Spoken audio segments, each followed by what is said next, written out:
Hi, it's Jane. I hope everybody's getting their Christmas crafts done and finished and out of the way. I did the wreath. I did the gnome. I do have a couple of whips, but I can't show you those because they're Christmas presents. So I'm going to have to film those and show them after Christmas. But that's okay. It'll be fine. I did get quite a few baby sweaters done. The last one that I was working on was that whip, and it is finished. And it's just a little shell jacket, and it's really cute, really simple to make. This next one is I'm assuming a boy, although a girl could have it if they wanted it. And that one was really easy, crocheted as well. And then this one is my favorite knitted pattern next to the baby surprise jacket. This one is that Susie's top-down raglan from the Needleworkers that I'd posted a couple weeks ago. And yeah, it's just a real easy pattern.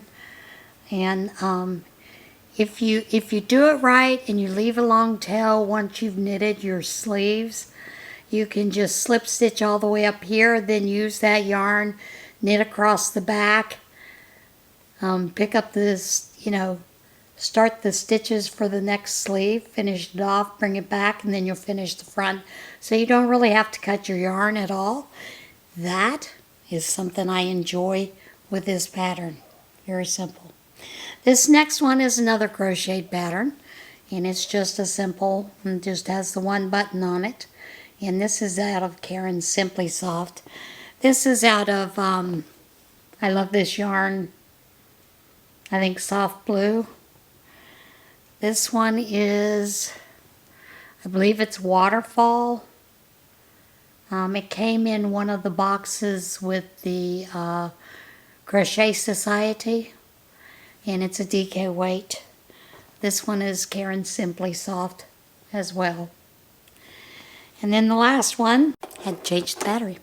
And then this last one is another crocheted sweater.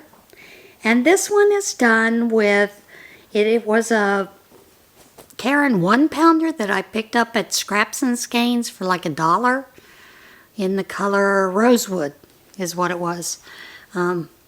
I really like the way that came out. It's very pretty. Now I don't have enough to do another sweater, but I can probably do a couple of other things with it. And that is it for that. The only other thing I wanted to tell you is I had something really weird. Now, I don't know if this person is a subscriber or what. I had gotten a message through the Etsy boards from an Anna Warren. I believe that's her name.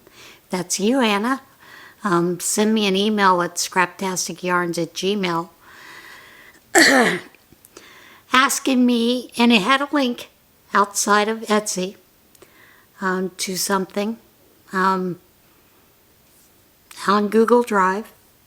It was a zip, something that was zipped, and I'd sent a message back to this person saying, I don't open zip files. Could you send me a picture of it? Because she was wanting me to make something for her husband. Now, I went in today because I tried to send the message back to her. And what I got was that she was not a verified Etsy member or member customer or something like that, user. So, Anna, if you're still out there, fine, let me know. But I did try to go and send an email back, but I could not send a message back. And I find that frustrating for several reasons. Etsy gives you dings if you don't answer messages fairly quickly. I generally answer within minutes or within a day, generally, at the most. Usually it's, within a couple hours of someone sending the message. So, you know, there's no way to fight that or anything. But then Etsy also gives you a warning that it's taking you off site. Don't give your Etsy username and all that kind of stuff, which your password, and I wouldn't do that anyway. But I found that rather odd. I don't know if it was a phishing scam or not. So those of you who have Etsy shops, I don't know if you've been getting some of these or not, but I thought I would, you know, give you a heads up, kind of to let you know. Now, the other thing that I want to let you know is, you know, the sale ended last night for the bags. However, I am going to list the bags. There is one bag that I'm going to pull because I'm going to give it as a prize for someone's potiversary. So I'm going to pull that out, and then the rest of the bags will be listed for about 40% off so that I can get them out of there. I may list everything 40% off, you know, all the things that I've made. I don't know. We'll see. But yeah, that'll be effective as of this morning, and we'll run through the 25th of December. And then at that time, I will pull all those that are Christmas themed out and find something to do with them. I may just do a massive giveaway. I don't know. You know, after Christmas. Who knows? I'll figure out something. Anyway, just thought I would let you know that in advance. Now, I'm going to tell you a little story because I'm going to include this video at the very end. I had included it on my Facebook page, and it's of Izzy. She's over at the Food Bowl, and she started this just maybe 2 or 3 days ago, where she scratches at the mat like she's covering up, you know, like she's in the litter box trying to cover something up. She tries to cover up the cat food bowls, but there is, next to it is a Tidy Cat container that I kept, that I used to put fabric scraps in. I washed it out and I keep their cat food in it. She knows it's there because when I open it up, they look in, you know. She's like, ooh, food. And she scratches at it. She scratches at the cabinets like she's trying to cover things up. And I had no idea what was going on. Well, the woman that I got the cats from messaged me and let me know that because they were part of a feral colony, they had to compete for food. So this is something that she did, trying to hide the food because she was hungry a lot. Now, I don't let that bowl go empty very often, so I just thought I would include that at the end. A couple of you had mentioned that you've had cats do that, and you've read somewhere that cats in the wild do that to protect their food, those kind of things. But it upset me greatly, you know, because I didn't know what she was doing. But now that I know, you know, and she doesn't do it all the time. I mean, she hasn't done it probably in the last 24 hours. So, you know, I don't know if she feels comfortable with it or not now, or if it's going to be an on-off thing, you know, with her. Who knows? But I was going to tell you the little murder mittens. The only thing that they do that gets on my nerves is they scatter that litter all over the place when they get out, and then they play with it. I mean, it's clean litter, but, you know, it's like, really? All over the floor? Thank you. So I kind of find it funny, you know. And my sister had suggested getting a litter bot for them, and I'm not ready to do that yet. I think just the shock of moving to a new home, from being rescued and, you know, with one family and now with me, is plenty enough at the time. I may get one later on. I don't know. Plus, they are at that age where within the next month they are going to be spayed and neutered. So, you know, I may want to hold off on that for a little while. So, yeah.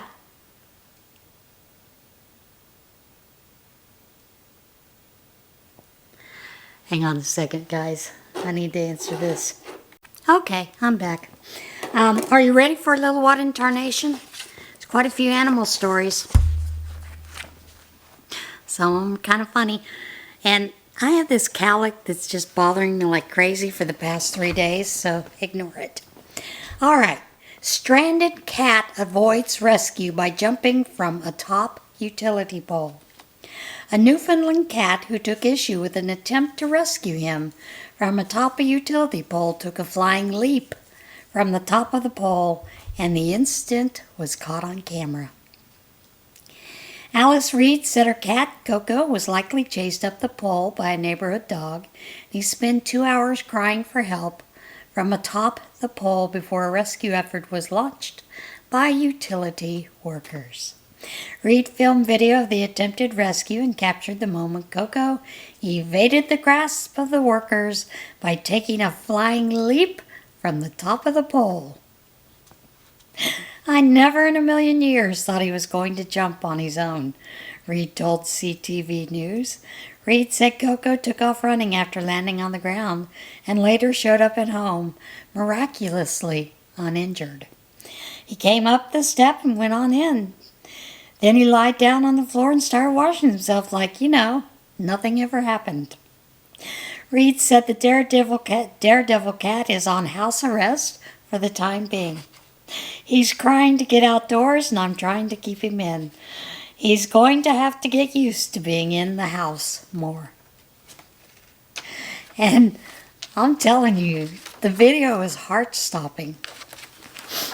This next video is a little funny video, and there is a video link to it afterwards, but it involves the International Space Station.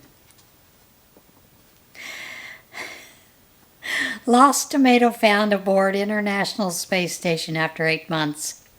Members of an International Space Station crew said astronaut Frank Rubio has now been cleared of allegations he ate one of the first tomatoes harvested in space.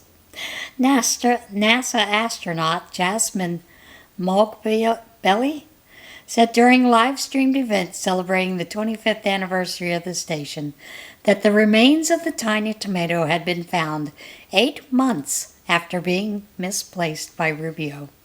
Our good friend Frank Rubio, who headed home already, has been blamed for quite a while for eating the tomato. But we can now exonerate him. We found the tomato, she said. Rubio, who returned to Earth in September, had been the target of joking accusations for months that he had eaten the space-grown fruit. I spent so many hours looking for that thing, Rubio said during a September USS live stream. I'm sure the desiccated tomato will show up at some time and vindicate me years in the future. The astronauts did not reveal where the tomato was found or what its condition was, but Rubio had earlier predicted it would be in a state of advanced decay due to the humidity aboard the station. And I think the video is like 18 minutes long, 19 minutes long. But it's interesting to see the discussion with the crew members there. Pennsylvania neighborhood terrorized by free-roaming cattle herd.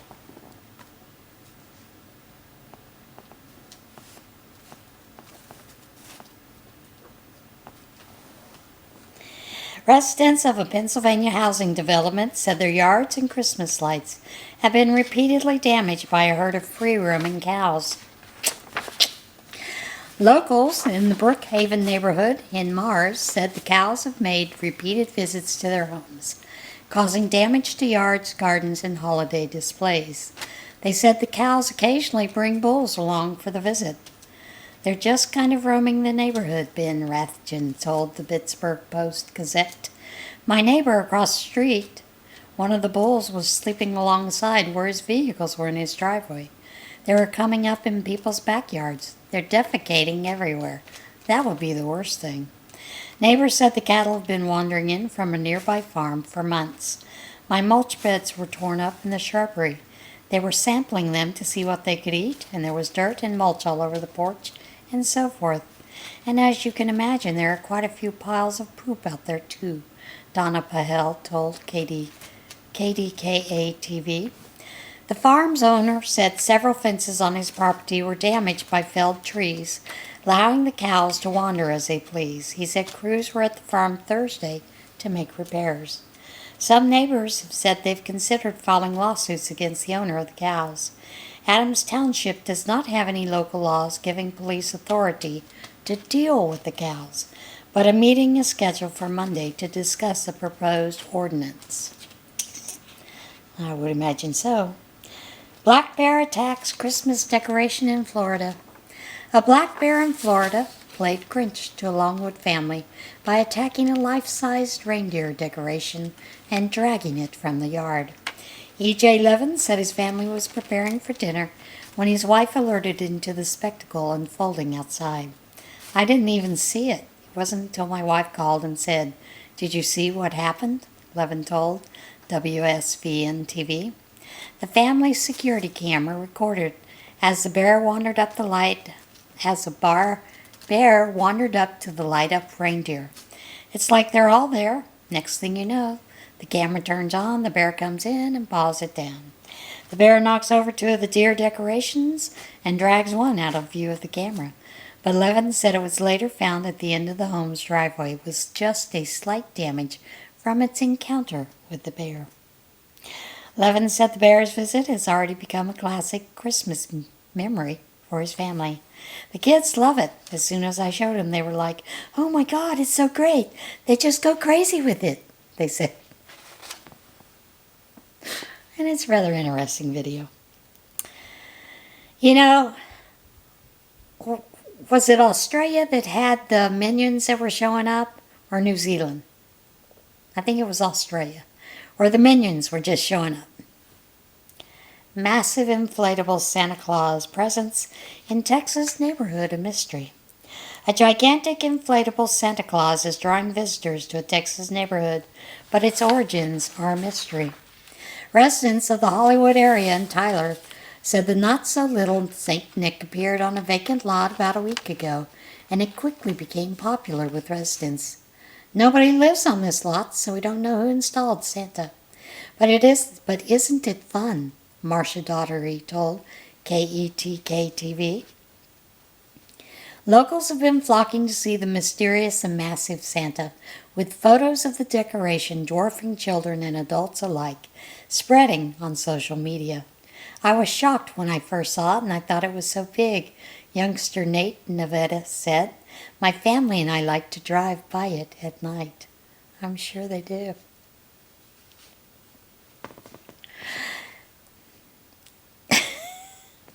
I'm just going to read it. California deer statue vandal revealed as amorous buck. A California cabin owner arrived at the property to find her deer statue was damaged, and she checked security camera footage to reveal the culprit was a buck with romance on its mind.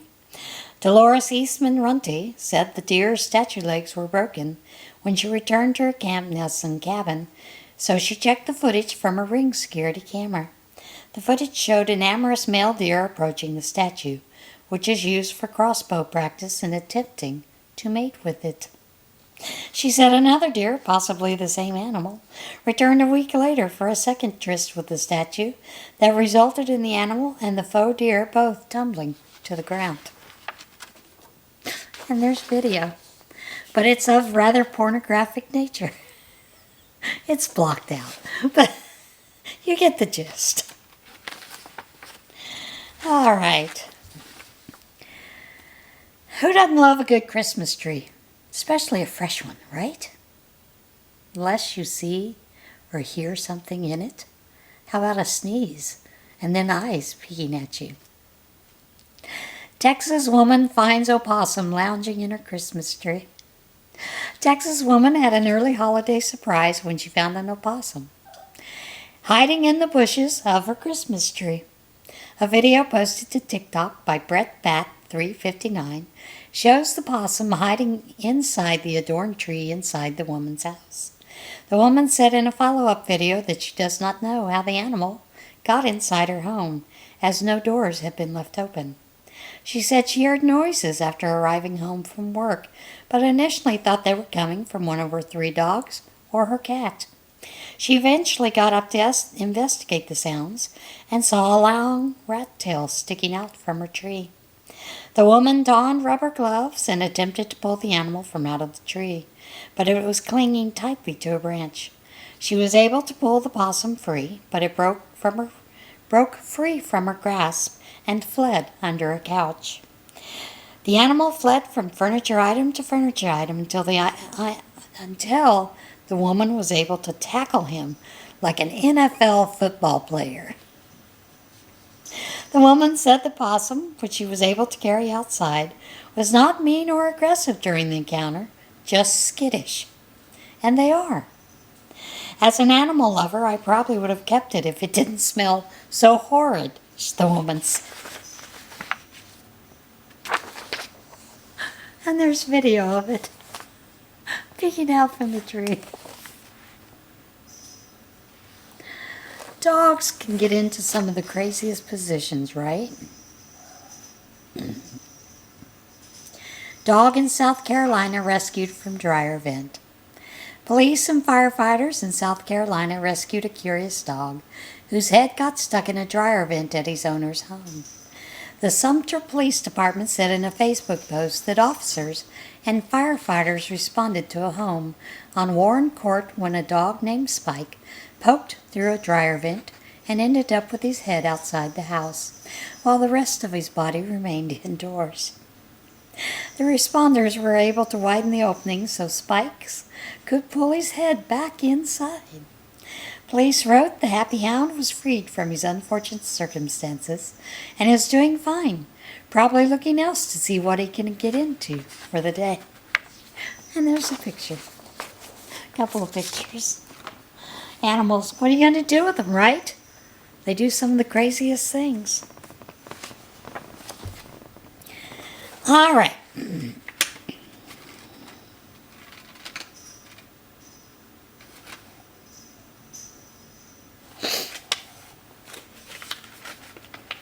And here we go with today's devotional, Out of Promises from God's Heart. Be completely humble and gentle. Be patient, bearing with one another in love. Make every effort to keep the unity of the Spirit through the bond of peace. To each of us grace has been given as Christ apportioned it. Ephesians 4:3-4. Sing to Yahweh, say you, his faithful ones, and praise his holy name. For his anger lasts only a moment, but his favor a lifetime. Weeping may spend the night, but there is joy in the morning. Psalm, I think it's 30:4-6. Should have put my reading glasses on for this small print. I am going to read the next page. The next page is Promises from God's Heart when you are anxious. Don't worry about anything, but in everything through prayer and petition with thanksgiving. Let your requests be made known to God, and the peace of God, which surpasses every thought, will guard your hearts and minds in Christ Jesus. Philippians 4:6. Those who know your name trust in you, for you, Lord, have never forsaken those who seek you. Psalm 9:10. Don't have so little faith. Don't always think about what you will eat or what you will drink. Don't worry about it. All the people in the world are trying to get those things. Your Father knows that you need them. Luke 12:28-30. And that is it for today's video. As always, be kind to one another, love one another, get in touch with God, and get out there and see this world that we live in. Find something new if you can. See you guys again soon. Bye.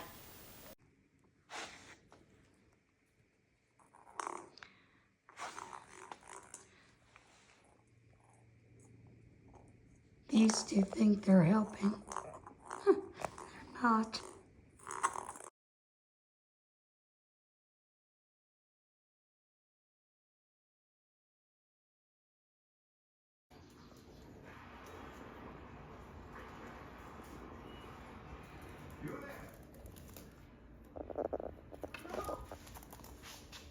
Are you comfy?